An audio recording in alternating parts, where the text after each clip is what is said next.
The question that's been burning in the back of everyone's mind regarding Tyler Perry's Ruthless is how do they all end up back on the compound? I'm going to answer that question and much more coming up on Ruthless TV. Welcome back to this episode of Ruthless TV, where I bring you compelling commentary on your favorite drama series that's more than a recap. Now, let's get into this Ruthless video. The last season of Ruthless had everyone thinking that that was the very end, right? But news stories that we reported on this channel and several other channels that Tyler Perry has been slated to do some more of Ruthless on BET+. So we're going to get some more of Ruthless. Apparently. So that's a good thing. Now, I know that most of us were thinking the same thing. Whenever the FBI would come up in online conversations, we all waited for them to quote unquote do something on the compound, right? But the FBI fell back and they stood down and just watched from the sidelines. And Desiree decided to do this because her and Kyle, they weren't made aware that all the kids without machine guns who weren't trained to shoot would be forced to take poison Kool-Aid, orchestrated by none other than Elda Mother Marva. They also weren't privy to the landmine explosives and the booby traps that were planted within a certain radius of the camp itself. So Desiree made an executive decision for them to try a different approach other than just showing up out of nowhere, because doing that would certainly get everybody a one-way ticket out of there, right? Now let's take a closer look at who all left the camp. We had the highest, Bridget, Lewis, George, and a handful of the front gate soldiers, right? Then later we had River, Joan, Lacey, and Zane, who also left. And I think that we were all shocked by when Daikon took orders from Ruth to leave on the four-wheelers and try to catch up with the highest. And that was a complete flop because Lewis and George put sugar in all of the four-wheeler tanks, right?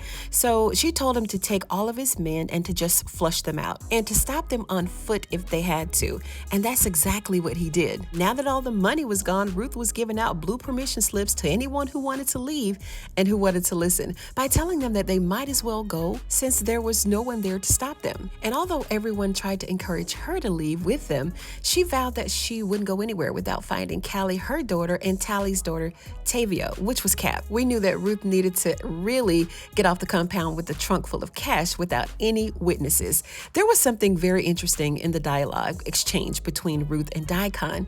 When Daikon warned her that George and Lewis had taken all the weapons, Ruth said, "Oh, it's okay, just cut down a tree and let it fall in the middle of the road, blocking it so that the Rolls Royce couldn't get through." And as much as Daikon hated to take orders from Ruth, he saw that it was a good idea and told the men to gather up, find whatever they could, knives, shovels, Coca-Cola bottles, find anything to use as a weapon, and then they headed north. And while Daikon and the 13 little pigs were frolicking through the woods, they ran into another soldier who was clearly there as a lookout. Daikon made him surrender his fully loaded weapon, and he joined the pack, and they kept it moving. In the meantime, Lewis is in his feelings because he got played by Ruth, because he thought that there was only $300,000 in the trailer, but instead there was like $3 million, almost $3 million. So he wanted to go back to the compound, confront Ruth, and get the rest of the money that he feels is due to him. Of course, Bridget and George were dead set against the brainless idea and told him that it would never work and to just keep what they had and keep it moving. Made sense, right? But no, Lewis didn't want to listen. So Bridget caught one to the head and down she went. And Fred, one of the FBI agents, got shot as well, one right after the other. And while all of this drama is ensuing right outside the gates, because they can't be that far from the compound, because everybody is on foot in the dark, in the woods, in the middle of nowhere. So how far do we think they actually got? The only people driving is Ruth and George, right? So the way that everyone got back on the compound is they were forced to. River, Joan, Zane, Lacey, they were walking too. And if they think that street clothes is going to stop Daikon and the highest from recognizing them, then they're delusional.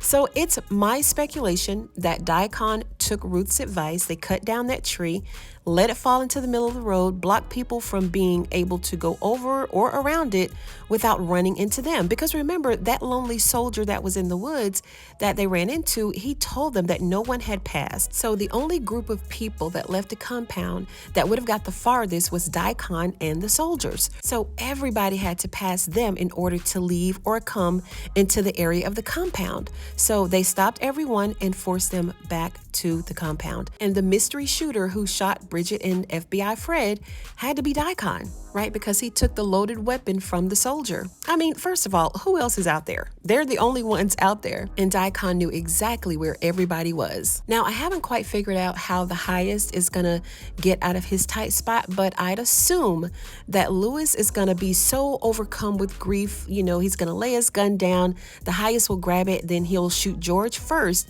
and then shoot Lewis.